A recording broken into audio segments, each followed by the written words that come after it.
Watching TV has changed over time. Streaming has become the new norm. That's why Golden State Media Concepts television podcast dives headfirst to the world of cord cutting. Want to be on the loop of what's hot in Netflix? Or if it's not a preference, what about original shows in Hulu? We've got you covered. Join us as we fill in the blank and talk about movies to stream and what show you should be binging. This is the Golden State Media Concepts television podcast.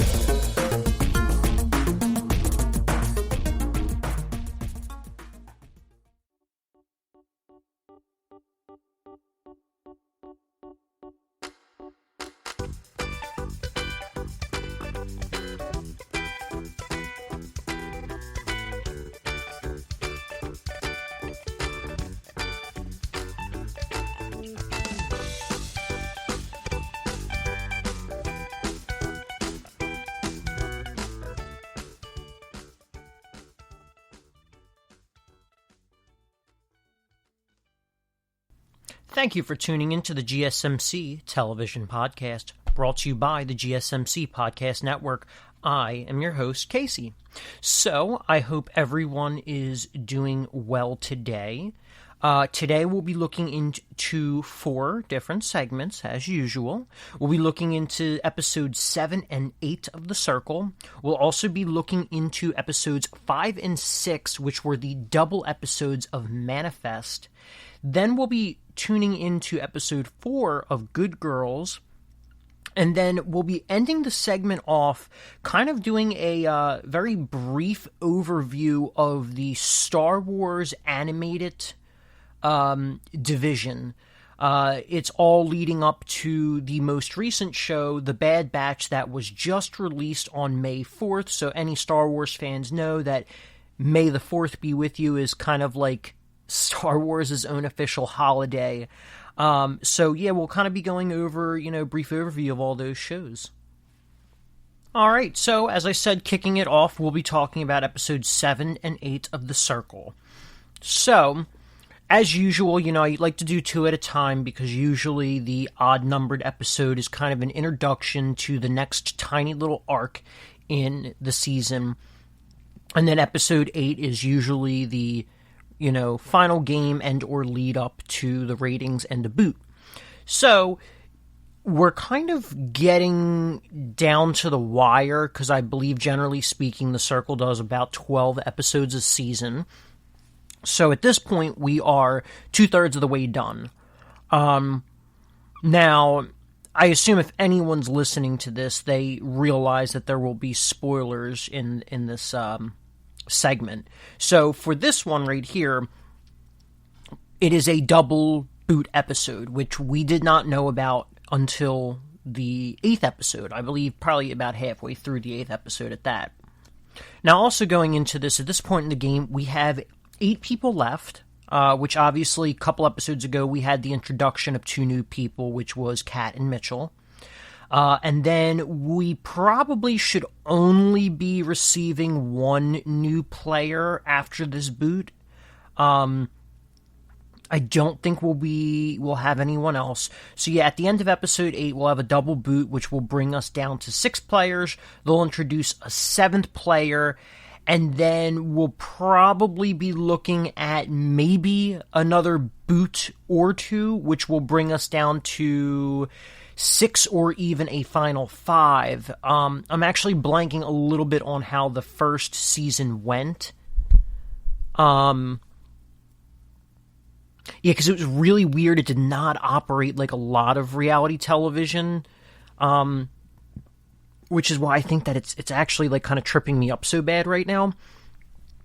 But I'd imagine, it'll get to a point where that final 5 will instantly turn into a final 3, and then the jury will vote on who to win it all. So, anyway, that whole thing aside, so 7 and 8 were pretty interesting all in all. We got a really interesting conversation between Trevor and Mitchell. I think they were in a little bit of a larger group chat, but Trevor and Mitchell kind of like broed out, even though we all know that Trevor is actually a female. But they talked about Chloe, and Mitchell felt out Trevor for Chloe, and Mitchell, he backed off, and he's like, all right, that's your girl. Not going to step in. He likes Emily anyway, so there was that. It's very interesting because you never know what you're going to get with some of these people, especially when they generally cast for these types of shows. They generally cast a very specific demographic, very specific personalities or archetypes. And so you almost get the feeling that, Mitchell's this, like, good-looking dude. He's really tall. He's really built. He might be a little bro-y and douchey, which, you could think that about a lot of people, even from the first season, but he's not that way. And, he then kind of goes on to say the, bros before hoes thing, which is very unfortunate, but I think ultimately people can respect him trying to be respectful of another person's potential relationship, as it could potentially transcend the game. But as we once again know, it's not going to transcend the game because Trevor is not Trevor, and Trevor is married to Delisa in real life. So there's that. So anyway, that was just a really interesting little thing. Then we got the Glamaquin Challenge, which was hosted by JVN, and, well, for anyone that doesn't know, JVN's Jonathan Van Ness, who hosts the new Queer Eye that's on Netflix, and he's the makeup, like, and hair person, and so the challenge, like a lot of these challenges, was kind of a hot mess. It was pretty bad, but some of them did very well. I was under the impression that they were supposed to kind of like overdo it, kind of like dragish, super glam, which, I mean, it is called the Glamaquin Challenge. So Trevor actually did a relatively good job, and Trevor actually ended up winning the challenge, which I believe is now the second challenge Trevor has won, and then Emily, like, bombed it. And, Emily's supposed to be a 21-year-old college girl. I think someone even mentioned that she's in a sorority, not that that matters a whole lot, but, man, like, I felt so bad, because between both Trevor and Emily, but especially Emily, it's painted huge targets on their backs as potential catfish. Now, as I've said this plenty of times before, the catfish portion of this game is highly irrelevant. Like, as long as you're building a relationship with this person, which you still are, even if they're under the guise of someone else, that's all that really matters, is building a relationship and building an alliance with these people. So once again, how they present themselves on the outside, and even to an extent how they present them, their backstory, it doesn't really matter as long as you're connecting with these people, which I think is part of the issue with, once again, the types of people that they cast for this show, but also the show being still pretty new, all in all. I mean, the original first season of The Circle, which premiered in the UK, I think was only 3 years ago. So, I mean, some shows it takes quite a few seasons to even build up, but this is the American version, and so it might take the American version, quite a few seasons to really build up to strategy. Even if the UK version would be, way ahead of itself. But anyway, that whole thing aside, once again, the catfish thing is very irrelevant. So there's a huge target now on Emily's back, and also slightly on Trevor for Trevor's being just a little too good. On that note as well, you saw a massive breakdown of Emily, and I felt so bad because I actually really like Jack, who plays Emily. I think, in the segments where you actually get to see him, there is something kind of authentic and, a little off about him, which kind of could make him relatable to a lot of just very average people out there. And so I think he was playing the social game relatively well. His strategic game is, like a lot of the people in this show, it's not, like, amazing, but it's not horrible by any sense of the imagination. But, actually him crying and then him, like, trying to hold, cover his face, from the cameras, I felt really, really, really bad for him. And I wanted Tara Alicia last round to stay in, but unfortunately, Tara Alicia did go home. But I did also kind of want Emily to stay in as well. We also got some interesting other chats in this episode where we got to see the Brotherhood chat, which was just a chat of all the men, Mitchell, Trevor, Courtney, Lance, and River, which obviously 2 of them are female catfishes. That was kind of, I believe actually that was what it was. It was the Brotherhood chat in which Trevor and Mitchell talked, and so, they let Mitchell let Trevor stay with Chloe. And then we also had the Kardashians chat, which Kardashians was spelled with a C, I believe, obviously just being for Courtney and Chloe. But it was a chat being Courtney, Chloe, and River. And, I think they could actually be a pretty solid trio, but we've seen Courtney be relatively tactical in this game, and if he was strategic, he would realize that this show, more than many other reality competitions, is even more so heavily social based. And so going to the end with Chloe would be a horrible, horrible mistake. And he should not do that. He should avoid that at all costs. So by the second episode, we got the question game, which, some of these cast members had really had some great hard-hitting questions, but I think the 2 biggest ones were posed by Mitchell and River. Now, Mitchell asked Emily, because Mitchell has a crush on Emily and doesn't want to be necessarily wasting his time on Emily and flirting with the guy, especially if, as everyone goes, catfish crazy. Mitchell asked Emily and you get to ask anonymously too, obviously, but the top 5 makeup brands. And I was like, oh my God, Jack is screwed, because Jack's not going to know this. He couldn't even apply makeup. He did a horrible, horrible job, which, I've never used makeup in my life, but I feel like I could have easily done a better job than the majority of the people in the game. Like, it just does not seem very hard. Have you ever done like a little arts and crafts? Because you had to paint the mannequin too. So, anyway, that whole thing aside, he had a makeup box, and I was stunned. I was like, I guess he did do a little homework, because he's supposed to be a very smart guy. I think he's going to school to become an astrophysicist or something. But yeah, so he pulls out this makeup, and he lists his 5, but the 3 big ones, I believe, were Laneige, Maybelline, and Collection Company, which I've heard of Maybelline because obviously, maybe it's Maybelline, you see all those commercials, but I don't know what the other 2 are. But he must have been reading something on that makeup, so it couldn't have been entirely false. But at that point, it was like, that was the final straw for people to be like, yikes, yeah, he is, or she is definitely a he and is a catfish. And so I think that was kind of the final nail in the coffin. Then you also had River, who straight up said something to Trevor, about the whole, like, father, thing, like, could be a catfish. And then he, like, came back with a hard-hitting, like, something along the lines of, like, I'm not gonna lie about that, like, hashtag I have morals.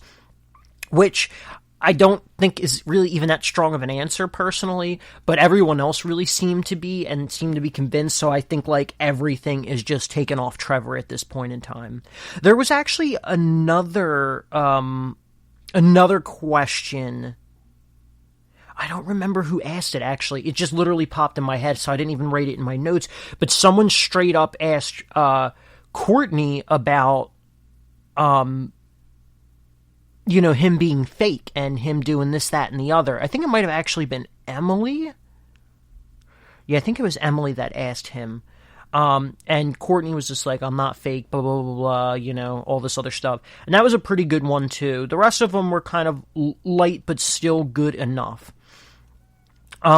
So on the other side of things, you had, Emily had an individual chat with Lance to do damage control, and so the girl, Lisa, who plays Lance, was actually kind of convinced that, maybe Emily was genuine, and, that was just some craziness that is just one of those things. And then, Emily also had a one-on-one chat with Mitchell to do some damage control, and you kind of got Mitchell, like, a little bit more on her side, kind of in the middle of things.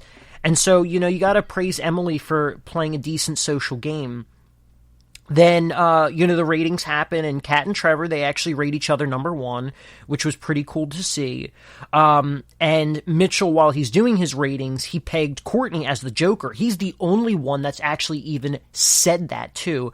Now, that's the thing with the show, is sometimes it's kind of hard to tell where exactly they're coming from in saying, like, so-and-so's the Joker, or, So it's kind of crazy that, he said that, but he was right. I mean, Courtney, and I said it last time in the podcast, I think if you just think about these things a little bit logically, you can kind of figure things out.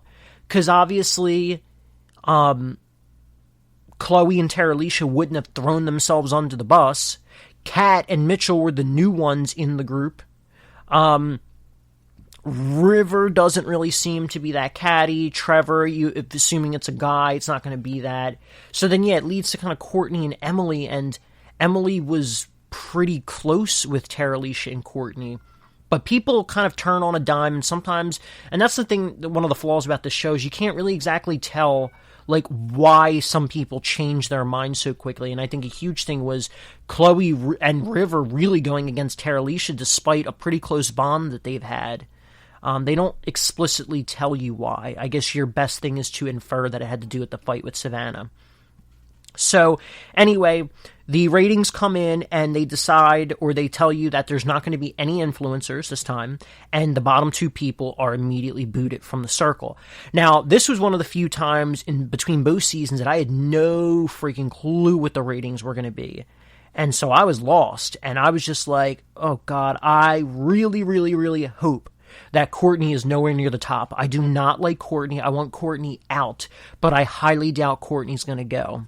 And I was like, I could see Kat, Chloe, and Trevor probably being near the top, but I had no clue who was going to be what. They've been showing, some pretty favorable clips of Kat recently, but you don't see a ton of gameplay from Kat. Which I think, aside from the fact that Kat did come in halfway through the game, by the time this game is over, it'll be halfway through the game. I just don't see Kat winning this, but I could see Kat making it to the end. So the ratings come in, and Chloe's number one, which is awesome, which once again, I think Chloe probably has it in the bag, which is why Chloe's my winner pick. And at the bottom, you had Courtney, who got 6th place, and then the bottom two were Lance, and then the very bottom was Emily. And so it was very unfortunate that both of them were eliminated. And so they get to meet their one person, which I was pretty excited about. And so Lisa enters the apartment first as Lance and is looking for River. And I thought at first River was hiding. And then you have Emily enter as well, and it's the same apartment, and it's like, whoa, twist, no one's there, it's a new apartment, and they're going to play as this new guy, which I really think is going to be the final player in the game, which it's, I guess to balance it out, it would be another catfish. It's just crazy that it happened to be the two catfishes that got out have a final chance to play as another catfish, which is, once again, I think it's fun. I like to see Emily play again, and I really want to see Lisa do better this time because I think she was kind of a dud, and she had such a great catfish to play as. But yeah, I'm excited to see it, but this is yet again another, mechanic that's very much unbalanced in this game. So anyway, on that note, we're going to take a quick break, and when we come back, we'll be talking about the double episode of Manifest. Want to know the latest and hottest music hitting the airwaves? Don't be left out. Listen to the Golden State Media Concepts Music Podcast. Keith keeps you on the loop with everything you need to know from pop, rock, hip-hop, and the top 40. And we'll throw in news of your favorite artists, concert and tour dates, and so much more. Listen no further, because this is the gold standard in music podcast.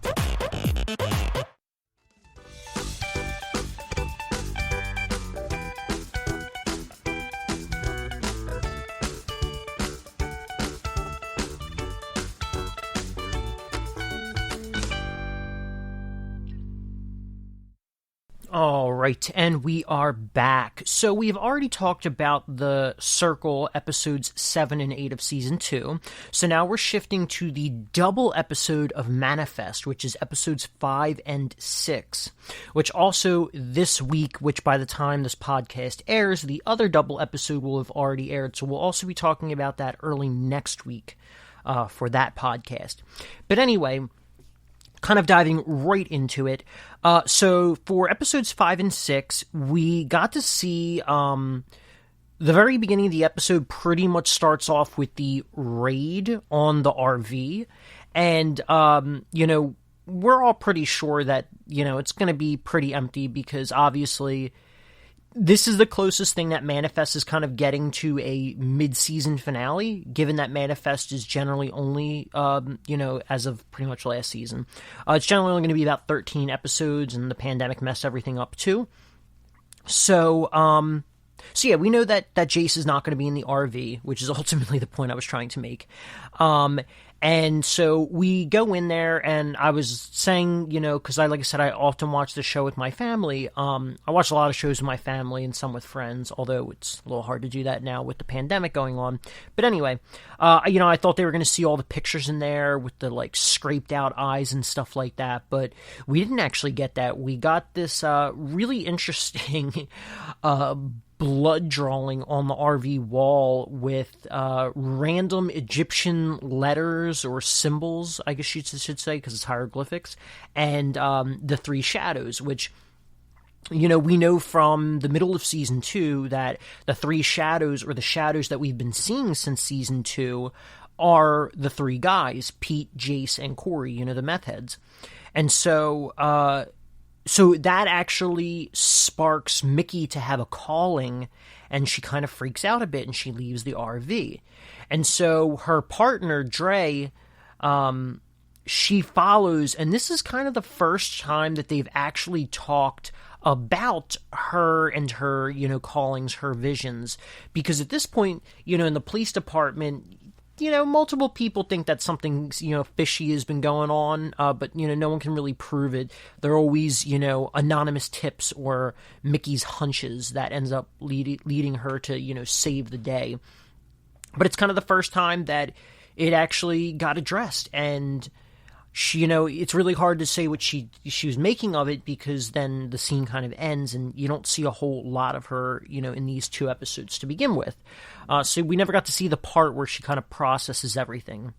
So anyway, we kind of shift gears to Pete, and Pete's in prison still, obviously. It is 1 day until the calling, or until their death date, and, Pete is convinced that it is a calling that says he has to let Jace do his thing and has to let him kill Mickey. Which then he gets swept away by, unknown people, which, you can kind of put 2 and 2 together and figure out that it's the feds. Or the NSA, I should say, because that's Vance's people. Jared is continuing to investigate everything with the Major, and, I said this before, but I'm still very much curious, what is his stake in this? Why is he going so hard? I could kind of see it being the fact that, he wants to help out, and him trying to figure out everything that's going on with the Major is his way of helping out, but also he's, diving into this way more than the rest of the crew is. So anyway,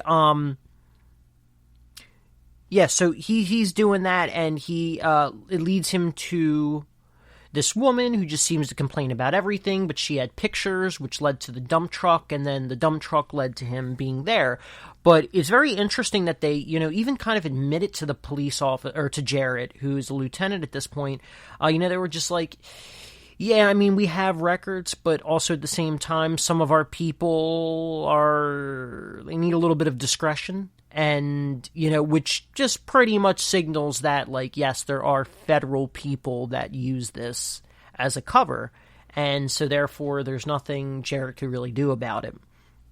But him getting closer and closer leads to Vance and his crew knowing that they're going to have to pick up Jarrett, which is kind of crazy because you don't know what they're going to do.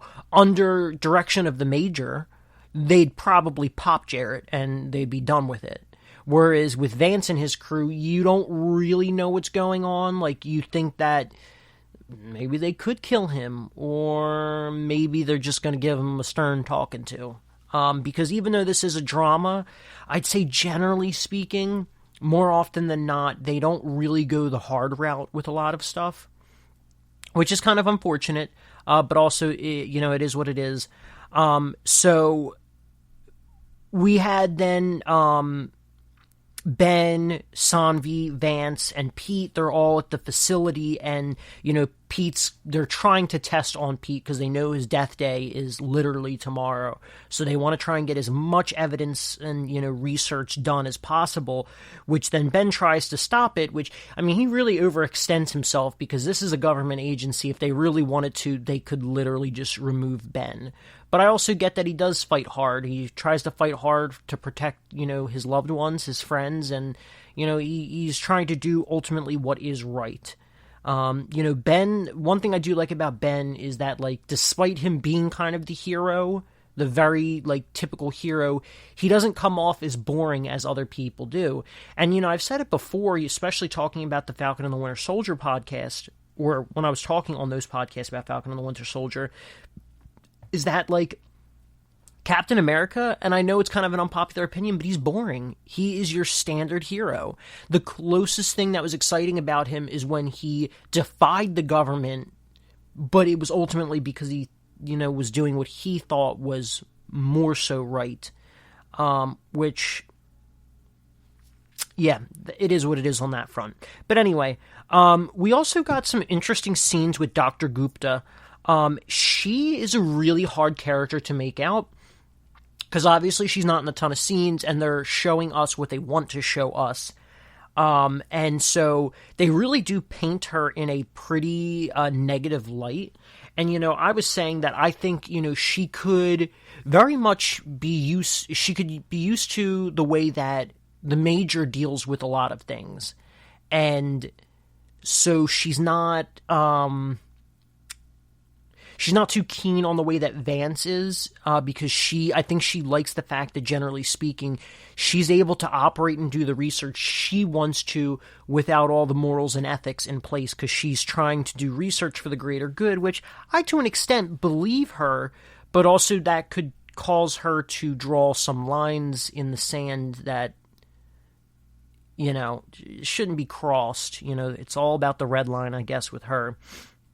We saw the thing with Tariq wanting to open up an 828 restaurant, and he got really excited, and it was really cool to see that side of him, because he's kind of been on the more serious side of things, and then he blabs about the 828, and which then leads to the journalist, blah, blah, blah, blah.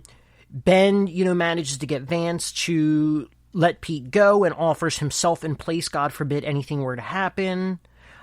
You saw probably the most interesting thing in this first episode, period, was Olive talking to Levi, and Levi distinguishing that this papyrus drawing was referring to the last trial story, which I'm fairly certain is a made-up thing for the show, but nonetheless, it's a really cool piece of, like, lore and mythology in this show, which I kind of really love those little, moments in the show.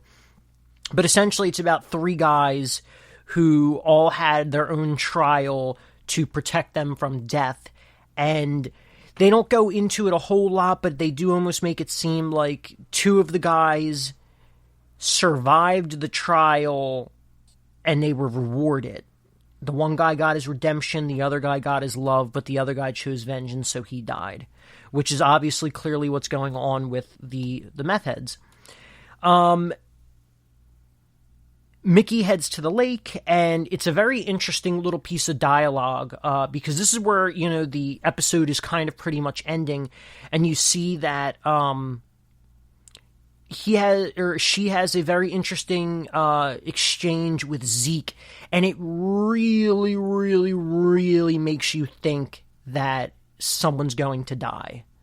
And the episode pretty much ends with Zeke being knocked unconscious. Which also another thing that I wanted to mention earlier, they kind of misdirect the audience in thinking that with Zombie, running to tell Jarrett not to get in the car, that they are going to probably do something really bad to Jarrett, but ultimately they just expose the truth, and they tell him as much as they can with keeping it a secret, and then Jarrett passes that information along to the Major, which my family thinks that ultimately Jarrett and the Major's daughter are going to get together, but I'm still kind of banking on the possibility of Zombie and the Major's daughter getting together, because the creator did give us that hint that there was a potential other relationship going to be happening in this season with someone who we would not expect.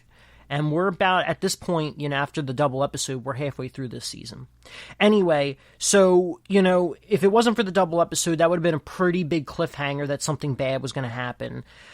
Mickey and Jace, have this fight on a cliff, and she gets knocked off the cliff, but she doesn't fall all the way down. There's like a landing of rocks that she falls down on, and it's very interesting. You can see where production drilled their screws and stuff to probably lower the equipment onto those rocks, which is kind of funny.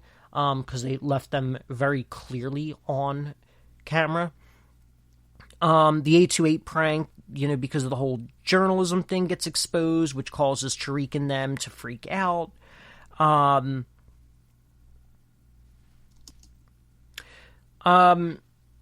yeah, anyway, so I feel like in this whole second episode, actually, and I know this is kind of like a quick change in direction, but I don't feel like there's a whole lot to actually really discuss. Or not necessarily to discuss, but a whole lot that really happened. I feel like it's a lot of running from one location to the other. So, despite Mickey being hurt, she gets saved by Zeke. All the meth heads essentially get led to the cabin, along with Ben, as the agent is carrying, or has Pete handcuffed. So, everyone's headed to the cabin, but right now, you have the baby, you have Cal, Grace, and Tariq. They're all in hiding in the root cellar, which is also really funny that root cellar is supposed to actually be underground, but there are 2 windows of light down there, which there shouldn't be. So little location switching, which is kind of funny. Then you had a very interesting scene in which Ben, goes to the cabin and calls them out of hiding. Now, from our understanding, they were supposed to be really deep into the woods, which I'd imagine it was at least a 5-minute walk from the cabin to wherever they were hiding, and they were underground on top of that.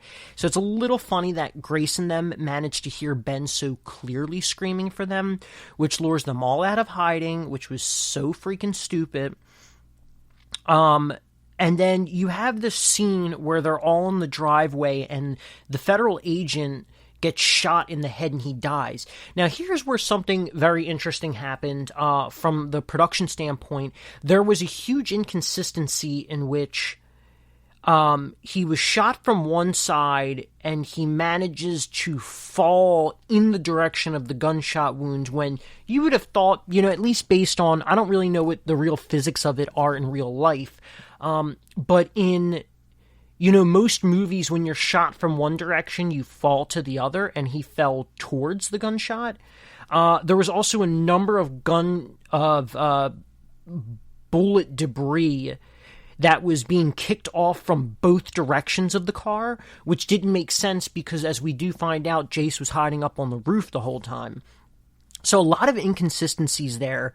So this federal agent's now dead because of Ben, in my opinion. In part because they got lured out, and that's what Jace was waiting for the whole time.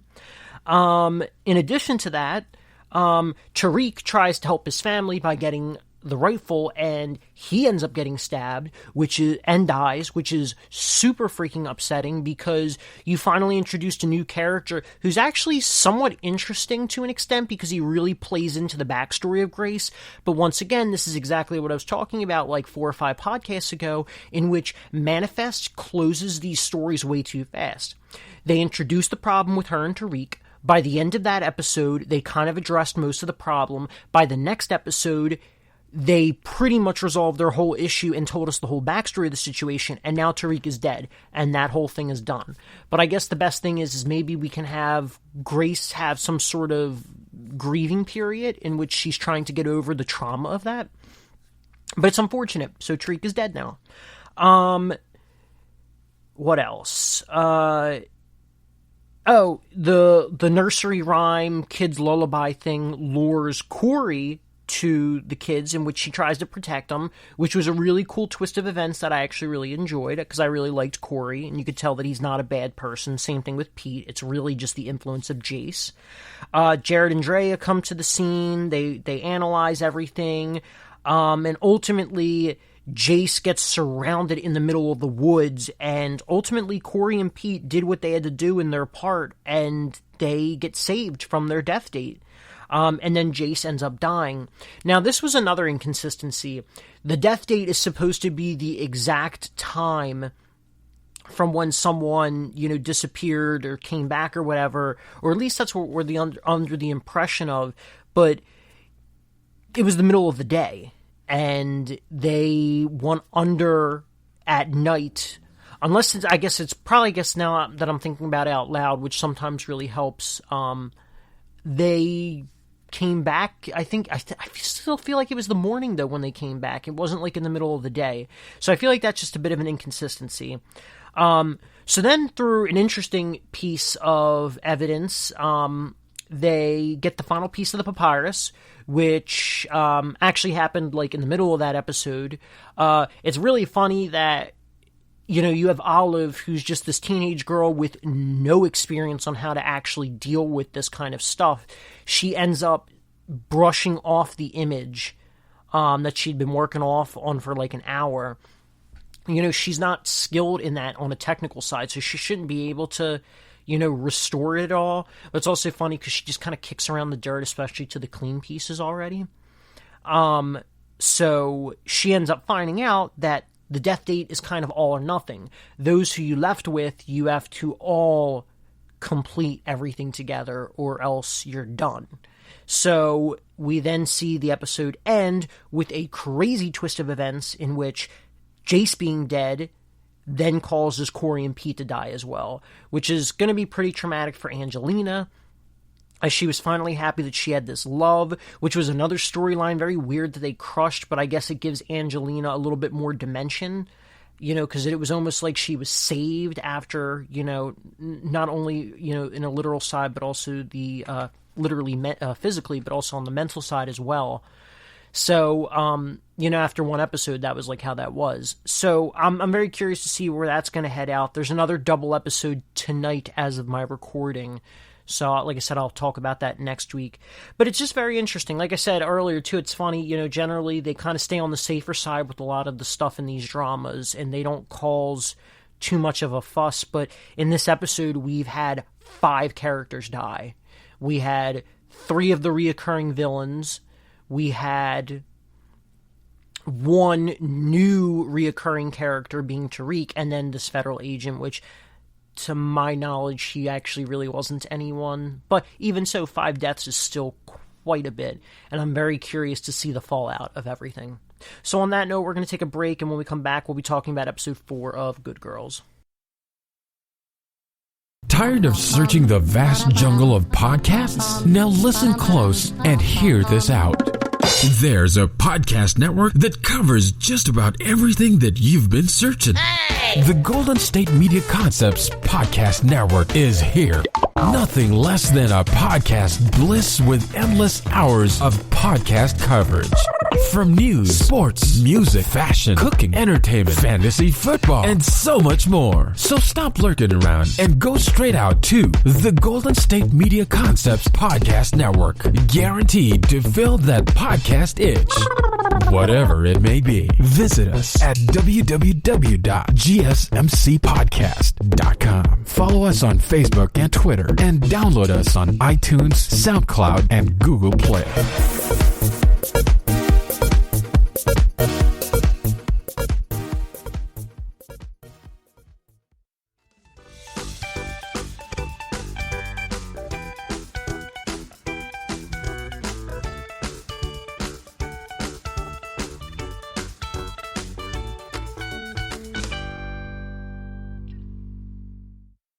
All right, and we are back. So we've already talked about The Circle, Season 2, Episodes 7 and 8. Then we shifted gears to Manifest, and we talked about the double episodes of Season 3, which is Episodes 5 and 6. So now we're going to be shifting gears to Good Girls. We'll be talking about Season 4, Episode 4. So, the episode kicks off with Phoebe and Dave knocking on Beth's door. Now, as part of the cliffhanger for last episode, we saw that Phoebe was in Bolin Bubbles. She was in the office, and she saw the picture of the family, and she picks it up and just stares at it. But to our knowledge, in that episode, she never noticed the note that was actually written on the backside of it. And so, I said that in the last podcast, odds are she was going to discover the note, no doubt about it.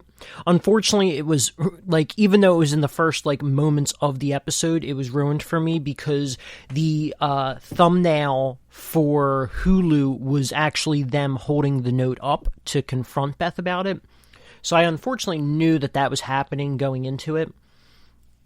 But yeah, so, the feds, they go over there, they try their intimidation tactics, about how they can, pin her down for stuff, this, that, and the other, because now they actually have, 100%, they have the evidence that connects Beth to everything. Whereas it's kind of funny, last episode as well, I believe it was halfway through the episode, Beth actually comes clean to Phoebe at the park, about how she got involved with everything, and she was going to come clean then, but Phoebe was like, it doesn't matter, because Dean already pled guilty. But now it's kind of interesting that not even a whole episode later, they're at her house now trying to pin her for it. Although I think ultimately, or not what I think, I know, they want to get Rio on everything. They want to knock down the Kingpin. Now, we obviously know that Rio does run his own, crew. But it's funny, though, despite 4 seasons of this show, we don't actually know the full extent of Rio and his crew, because usually we only see Rio with, a couple of his really, big trusted people. And we know that he's got that bar, which is probably where he launders most of his money at. And I'm sure he's got a bunch of other ones. But yeah, we don't actually know a ton about Rio and his crime stuff. I think in the very first season, probably the 3rd episode. Yeah, I'd probably say about the 3rd episode, we see the whole warehouse. And I mean, that's probably to the biggest extent in which we see things. And then I think it was also at the beginning of season 3 is when he knocked off a bunch of federal agents, although I don't think we ever actually saw the gunfight that ensued. Because they killed one of the main feds who had been investigating the girls and also intimidating the girls for a couple seasons. And that was kind of sad that he was gone, because we even got to know him on a personal level, and I believe he had a husband, which actually now that I think about it, it's kind of funny that, not funny in a ha-ha way, but funny ironically that both of the big feds are both actually gay. He was gay, and he brought his husband to the dinner with Stan and Ruby, and now this other guy, although he's in the closet, as Phoebe tried to blackmail him. But yeah, he is too. Very interesting. I actually never pieced that together, which is sometimes why I like just talking about things out loud, because sometimes just things click in a whole different way. Now, I don't actually watch Good Girls with anyone, so for me, this is the closest thing that I get to, really marinating on certain details and really thinking about certain details. But anyway, so we also saw Stan doing all these, we'll call them dirty jobs for his boss, which, as I did mention last episode, this is just part of Stan's story in which he's going downhill. Now, I do really love the one quote that Stan said, must have been a few episodes ago. He might have even said it at the end of the 3rd season, they're good people who do bad things. Because I do think with Stan and Ruby, all of their issues and all the reasons they're doing this are truly not for, it's not for fun. They did it because they were trying to save their daughter's life, or more specifically, Ruby was trying to save her daughter's life. Whereas Stan, he only got dragged into this because he loves Ruby so much, and he was trying to help her out and save her. But it cost him a lot. His dream job was always to be a police officer, and it literally cost him that, and now he'll never be able to go back into it. So he had to start working those odd jobs again, which is how he returned as a security guy, but at the strip club. And so it's really unfortunate to see Stan, going downhill. And it really is all because of Beth. Beth just constantly dug this hole deeper and deeper and deeper for them. And Annie messed up a couple times too, but that's just kind of because she's not really the brightest bulb in the house. So yeah, that was very unfortunate.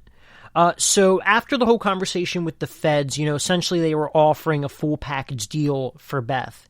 And, she takes that information to Dean, and originally Dean did not want to hear anything out, but he seems to be a little hopeful, but also ultimately like, what's going to really happen? I'll go out of prison, we're in witness protection program, and then I'm stuck with you? And the thing is he obviously still does love Beth, because ultimately he's going down because he loves Beth and he wants to take care of her. But ultimately, where do you go from there? Every issue that pretty much happened in this show is because of Beth, and also because of her relationship with Rio. So, yeah, anyway, Beth takes it to Annie and Ruby, and they all contemplate the deal, but the big thing is that they have to call off the hit. The hitman's name is Fitzpatrick, I believe, and, so they have to talk to Fitzpatrick about calling off the deal, but he's gone off the board. Like, there's no way to contact him, there's no way to find him, they can't even find his kid anymore, so that leads them to working their way back to the amputee guy who even gave them that original connect in the beginning. And he has them get a lot of supplies, and they ultimately think that they are, buying supplies for him to make a bomb, but also he is an amputee, so really how is he making a bomb, and where is he taking it to detonate it? But we end up finding out it's for his mom and a garden, but also at the same time he doesn't have arms, so how is he doing this unless he was just literally picking up the supplies for his mom? So the two big locations that they really talk about for WitPro is Ruby talks about Wyoming, which is really random. Why Wyoming? I'll be honest, I don't even think I could really tell you what's in the state of Wyoming. What is there to do? Except for the fact that who'd be looking for you in Wyoming? So you see, she takes some measurements of her house, and she even searches up on Google, are there black people in Wyoming? Which, I'm sure there are black people everywhere, but I would also imagine Wyoming seems like it would be a majority white-dominated state, but I could also be completely wrong on that. And Beth looks into Las Vegas, and that's her big thing, and I guess Dean's always wanted to move out there or something, which is probably in part why she even mentions Las Vegas. We never see anything with Annie, though. Annie's storyline this episode is actually very much pushed to the side, which I feel like that's becoming more and more common, is that we're seeing generally less of Annie, whereas our big thing is that she's on her own little path right now of improving herself, and she's, no longer seeing her therapist, who she's been in love with, if you could say that, and her son's not around as much, so I think it's, once again, it only leads for her to go down a much, much darker path. Stan finally tells his boss that enough is enough, and his boss sets him up, which was pretty messed up. I actually was kind of convinced that Stan was about to go down. He was about to be arrested, but also if I was Stan, man, I would have played the power card. He also knows everything that his boss is doing. And yeah, Stan would have been arrested for robbery, but also he could have taken his boss down for a heck of a lot worse, because at the end of the day, his boss was the one that was running these operations. But once again, this just kind of locks Stan into this really, really awful path that I don't know how it's going to get solved at this point. So after doing, the jobs that they needed to do for the amputee vet, they finally get a hold of Fitzpatrick again, which obviously Beth, once again, because she's kind of the leader of this little trio, she's the one that takes charge of everything. And so, they have this exchange, this back and forth exchange, and this is, Fitzpatrick says something that's kind of interesting, where he's like, this is exactly why I do not take on hits with ex-lovers. Now, I mean, you really can't say that Beth and Rio were ex-lovers. Did they have a relationship? Yes, not only a professional relationship, but they also had a little fling as well. Because that is Beth's lure away from her mundane lifestyle was Rio. But yeah, I wouldn't call them lovers by any stretch of the imagination. But it's also a little ironic coming from Fitzpatrick, who is also in love with Beth, or more so he's overly infatuated with her. So yeah, it's a little ironic that he, of all people, says that, and I guess he doesn't stick to his own little code, whereas he is, once again, over-infatuated with Beth, but also he broke it for Beth as well. So then we also see, after Fitzpatrick pretty much says that, he's going to do his job, and he's not calling off the hit. Because I think also I think part of it is a personal thing in which he wants to get rid of Rio, whereas that's one less, excitement Beth doesn't have in her life, which could potentially lure her back to him, which we as the audience know is never going to happen. So Beth gives Rio a profile on Dave, the federal agent, who she often always refers to, or not often, she always, each episode refers to him as a Secret Service agent, or them in general as Secret Service agents. But I was 99% sure that the Secret Service is all about Homeland Security when it comes to politicians, not just general Homeland Security or feds. So, I mean, and I even kind of looked it up at one point too, and I still found that too, so I don't really understand what politicians are involved. I mean, Rio does have connections to politicians, but that's clearly not what they're after. They're after all the counterfeit money. So, we finally get to see the hitman get set up in that warehouse again, or in that second floor space across the street from the nightclub in which he knows Rio constantly goes to, which is probably another place that Rio launders his money through. And so he's getting ready for the hit, and he has a very clear shot of Rio walking up the street, and I don't really understand why he doesn't take it. I mean, I understood it for the sake of the plot, but he didn't take a very clear shot, and then he lets Rio walk into the nightclub, and then after, I don't know, a couple minutes, 5 minutes, who knows, it could also be compressed for the whole sake of the show, we see Rio exit the nightclub, and he walks back down to the middle of the block, heading towards the corner, and turns around and takes off his hood, in which we find out that it's actually not Rio, it is some random, guy who probably works for Rio, in which then, behind the hitman, we have Rio. He has the hitman in his sights, he's going to pop him, he talks to him a little bit, and the hitman starts to dismantle his gun, which why Rio would even let him do that is absolutely beyond me, because if the hitman's really fast enough, he could pull his secondary weapon, which he does have in the case, and pop Rio back, which honestly is kind of what I was hoping for. So that was also another interesting little segment, but at the end of it, Rio does kill Fitzpatrick, but Fitzpatrick's final word is, who's Dave, or Dave, because Rio calls him Dave, thinking he's the federal agent, although it should have been a clear sign that he wasn't, considering he had a sniper rifle on the guy. Beth then meets Rio, and Beth lays it out as plain as day. Look, can't wash the money.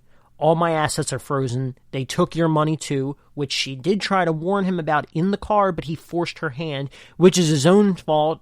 He could have given that to someone else, because Beth did say she was under a bit of investigation herself. And then that's when Rio's like, he wasn't there to put me away, he was there to take me out. And then Beth kind of stumbles upon her words, which Rio already knew, but that was just right there the confirmation that that guy was there to take him out. So I'm sure that'll lead to a big slew of issues for this season. Now, I'm also very curious, because that was the end of the episode, but something on a different note with Rio is that all of the problems that Beth has caused him, I don't understand exactly why he keeps her around exactly. I mean, I know she's his only source of income right now, but she's also caused a ton of issues and proved herself to, on numerous occasions, be relatively untrustworthy and is only working with him out of necessity. So I don't really see a situation in which it does not end badly for Rio, but also I assume it's going to pretty much end badly for all the girls, especially Beth. But, this was another instance in which this season especially, we see Beth on that sort of Walter White trajectory in which she's clearly stated she does not like her old boring life. She was so freaking sick of it, and that is exactly why she continues to do what she's going to do. She is not going to take this plea deal. She's not going to take this Whitpro deal. She's going to continue what she's going to do, and she's going to rise up until she's the head of what she does. And ultimately, it's going to be her downfall. She's going to get too powerful, and I don't think she's exactly going to know what to do in order to conceal it. On that note, we're going to take another quick break, and when we come back, we'll be back for our final segment in which we kind of go a brief overview of the Star Wars animated shows. Want to find out what movies to go see? Then check out the GSMC Movie Podcast. It's your ticket to the latest movies, whether it's a new blockbuster event, romantic, comedy, or action flick. This show has got it all covered. They talk some what to go see now, don't bother, what's hot on Netflix, and everything in between. That's gsmcpodcast.com/movie-podcast. When it's all about the movies, it has to be this new show. Don't forget to like them on Facebook and follow them on Twitter. Visit gsmcpodcast.com for more info.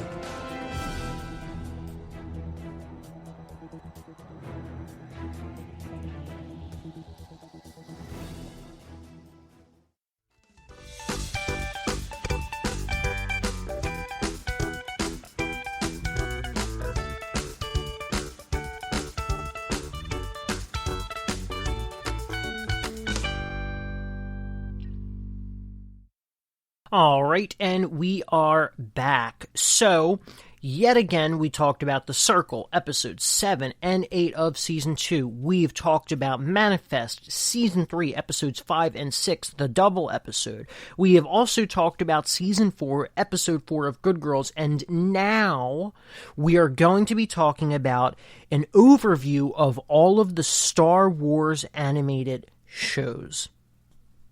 So, the earliest iteration of a Star Wars animated program was back in 1985.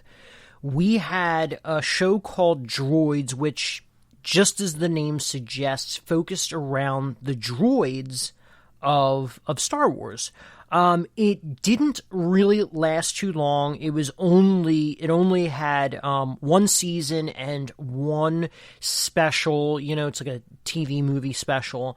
But the one season had 13 episodes, so it was all exclusive in 1985.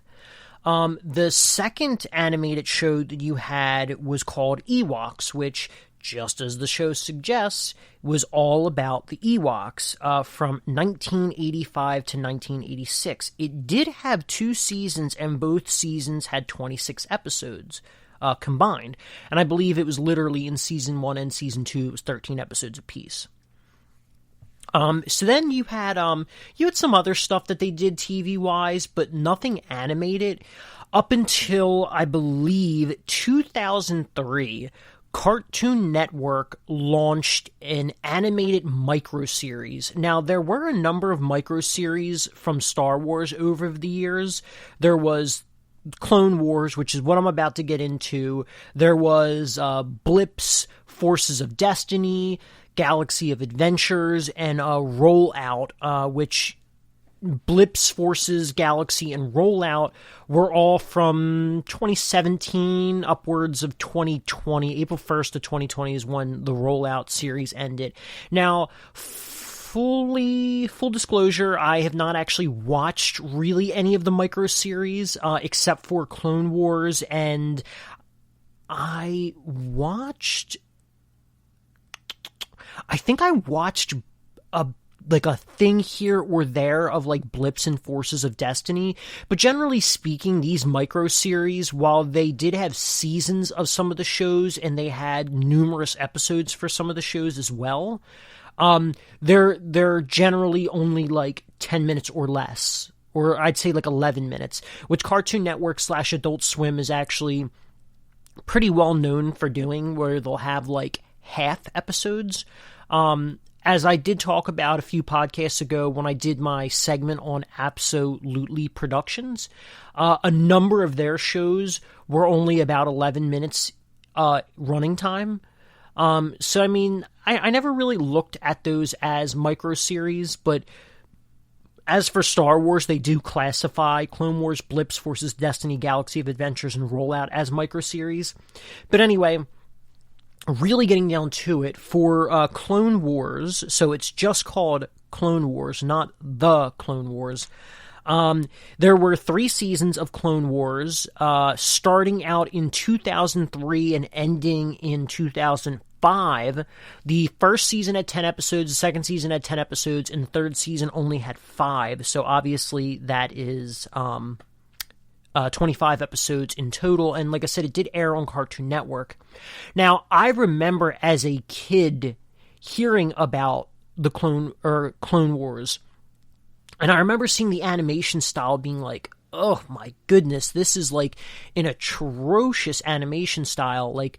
So I never really gave it the time of day, and I did watch maybe an episode here, an episode there, when it was on Cartoon Network, because it was just like, if I was watching a show, and it, then Clone Wars was on, it was, once again, it's a micro-series, so it was kind of here and gone pretty quick.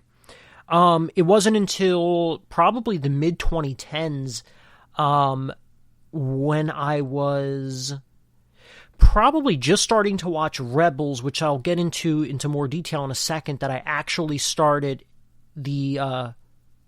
Clone Wars. But very quickly in the mid-2000s, a couple years after Clone Wars ended, they then launched The Clone Wars. So The Clone Wars started off with a movie, August 15th of 2008, that got released. It actually got a theatrical release in theaters. I literally still have the ticket stub for when I went to go see that in theaters. I was so excited. I thought it looked a little weird. Once again, a lot of their animation styles do look pretty weird. But I was just like, oh, I'm like super excited for this. And I watched the movie and I was like, oh God, like, what is going on? This story does not make sense in the continuity of the Star Wars universe that had been established at this point. Even with Clone Wars on Cartoon Network, that was a lot of fun, because we knew that the Clone Wars, not the TV show, but the actual war that took place in the prequel series, we knew that it took place over a long, long time. Like, it was, I want to say it was like 10, I don't know, like 5-10 years, something like that. It was pretty long. But I was like, this is kind of cool, though, the idea of it, because you get to see all the stuff that happens to all these really colorful characters that you know the names of, and you get like teased with throughout the movies. But anyway, yeah, so the movie came out, and it was just like someone kidnapped Jabba the Hutt's kid, and now Anakin has an apprentice, which he wasn't even a master at that time. And so it was pretty rare that people would get an apprentice. But anyway, and it was this, girl named Ahsoka, and I was just like, oh, goodness. So anyway, a couple months later in October is when the first season aired. I think I watched the first half of the season, so it was a 22-episode season, so I probably watched the first 11 episodes, maybe a little less than that. And so the show kind of worked off of mini arcs. There would be, some of the episodes would be a 2-episode arc, some of them would be a 3-episode arc, some of them would be a 4-episode arc. And then they would move on to the next one. So you got like these little micro stories that were pretty cool because it was essentially an anthology series. So the Clone Wars, despite it starting off with a movie, it ran for 5 seasons from 2008 to 2013. Now, like I said, I stopped watching in the middle of season 1. I just thought it was really wasn't that good. It was an interesting premise, but just not the most interesting characters. Some of the voice actors that they got were pretty good, I'll admit that. It also got a Cartoon Network release. So it got canceled at the end of season 5 for 2013. Now, I think originally speaking, the guy that headlined the whole thing, or more specifically, his role is what is known as a showrunner. His name is Dave Filoni. He originally had, I think, another 3 seasons worth of content planned out. But yeah, so it ended up getting cut short. But then shortly after it was canceled, and the last episode for season 5 was March 2nd of 2013, Netflix picked it up for what was known as the final season. And so I want to say it was shortly after Netflix dropped their whole season 6, about a year later, March 7th of 2014. So I want to say it might have been 2015 or 2016 is when I then went back to watch the Clone Wars.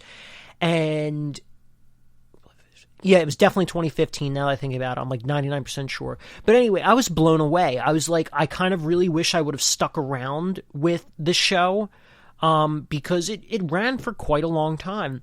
And when I finally got to the 6th season, the 6th season was a little bit different, but oh my goodness, the stories that they had in the 6th season were phenomenal.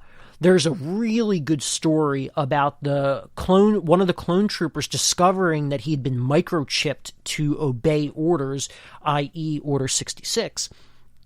And it's like this whole Hitchcock type movie, if anyone's familiar with Hitchcock's movies. It was freaking great. It's probably among one of the single best arcs in the whole story, or in the whole series.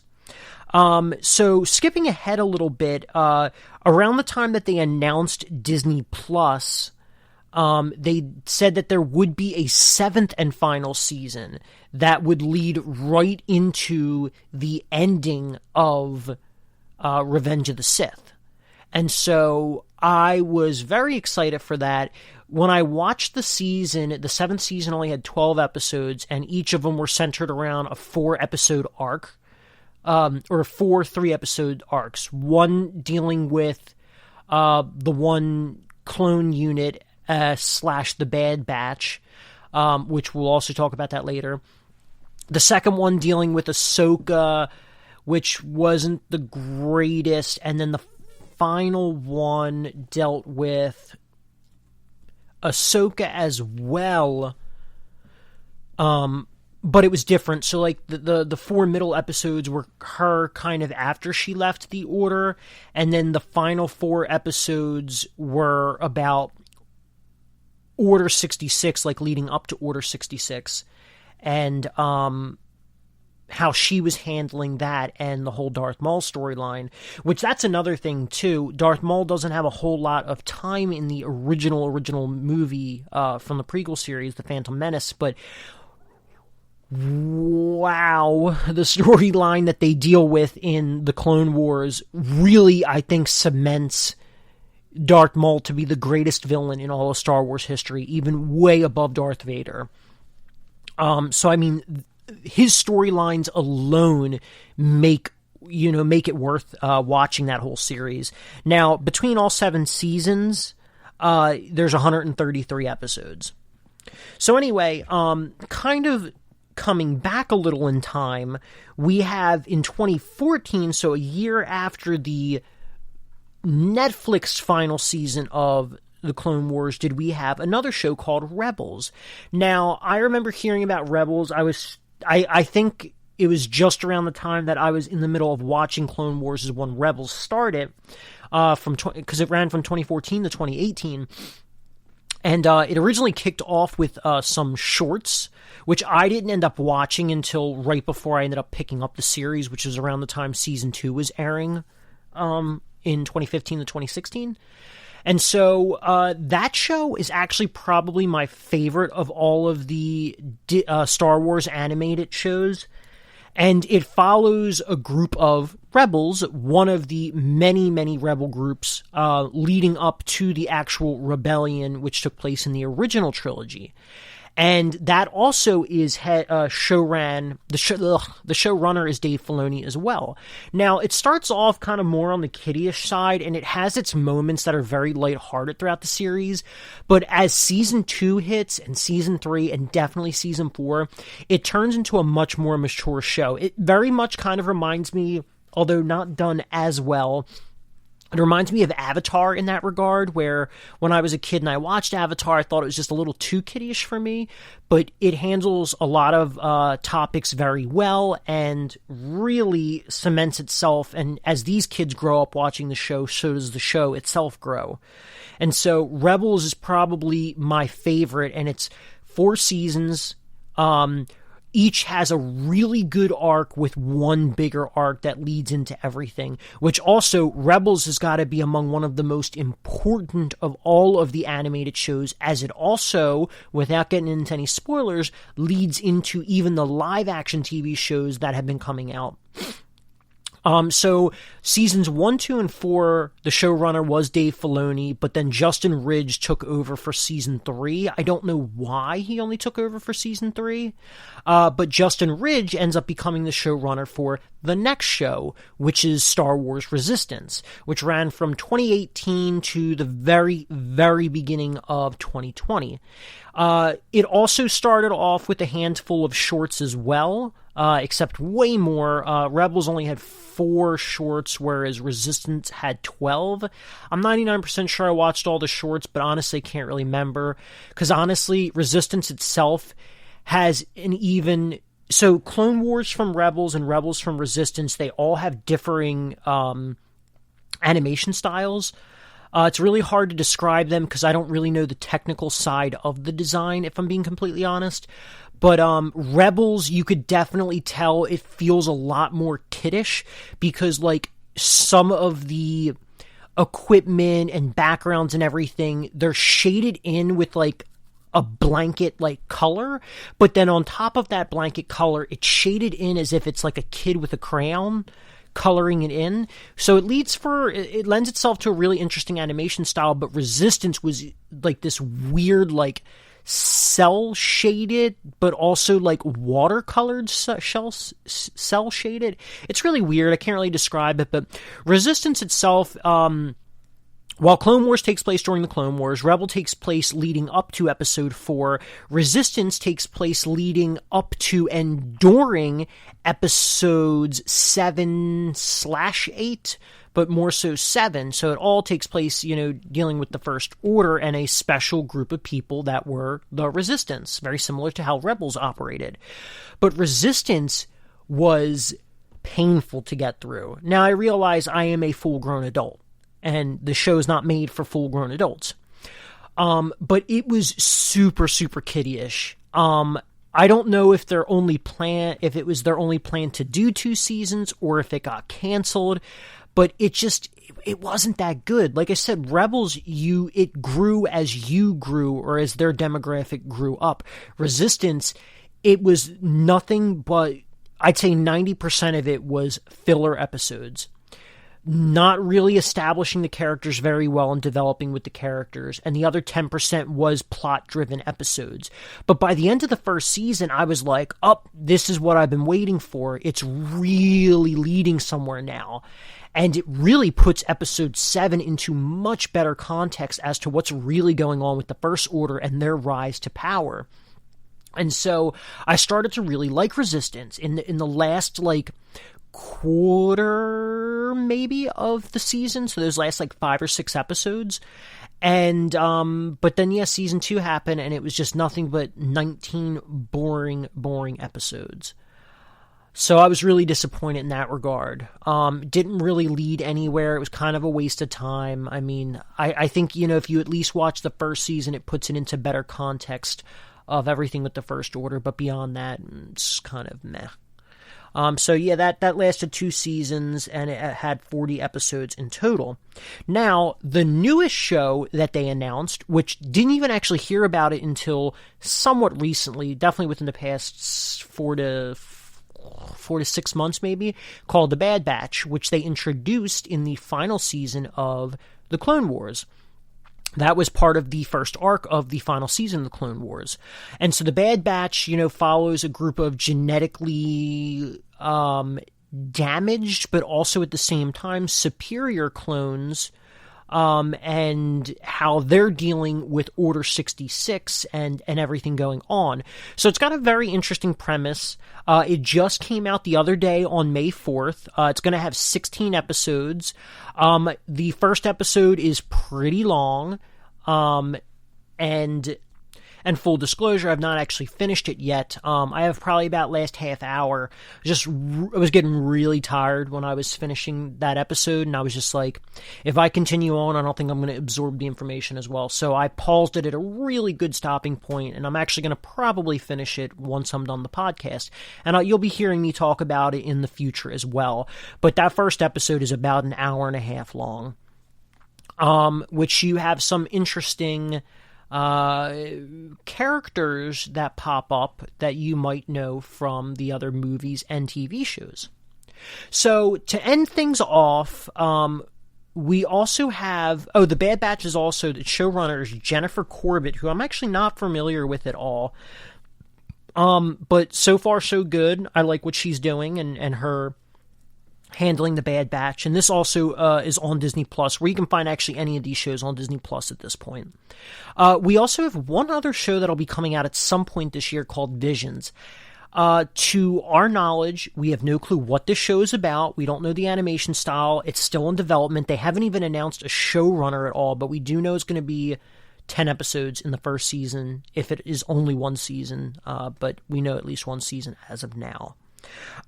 So just, I guess, on the final thoughts and stuff like that, you really got to give praise to Dave Filoni, because Dave Filoni has done a lot of great work in the Star Wars universe, and he's probably people's number one trusted showrunner in, really putting the show in a great direction. I think, once again, a little rocky start to the beginning of the Clone Wars with the film in the first season, but by the end of the first season, with the whole Cad Bane storyline, absolutely phenomenal in the way that ends up. So we even know that Dave Filoni, in a non-animated setting, Dave Filoni does work heavily with Jon Favreau in The Mandalorian, although that's Jon Favreau's show. He's done a little bit of voice acting, directing, and other stuff. And also we know that Jon Favreau and Dave Filoni, which is even more exciting, are teaming up for the Book of Boba Fett, which will be the next live-action show that airs at the end of this year. Anyway, on that note, thank you for listening to the GSMC Television Podcast, brought to you by the GSMC Podcast Network. I'd like to ask that you please remember to subscribe to the show, write a nice little review because it really helps us out, and also if you could follow us on Facebook, Twitter, and Instagram, it would be greatly, greatly appreciated. Thank you guys so much, and have a wonderful day. You've been listening to the Golden State Media Concepts Television Podcast, part of the Golden State Media Concepts Podcast Network. You can find this show and others like it at www.gsmcpodcast.com. Download our podcast on iTunes, Stitcher, SoundCloud, and Google Play. Just type in GSMC to find all the shows from the Golden State Media Concepts Podcast Network, from movies to music, from sports to entertainment, and even weird news. You can also follow us on Twitter and on Facebook. Thank you, and we hope you have enjoyed today's program.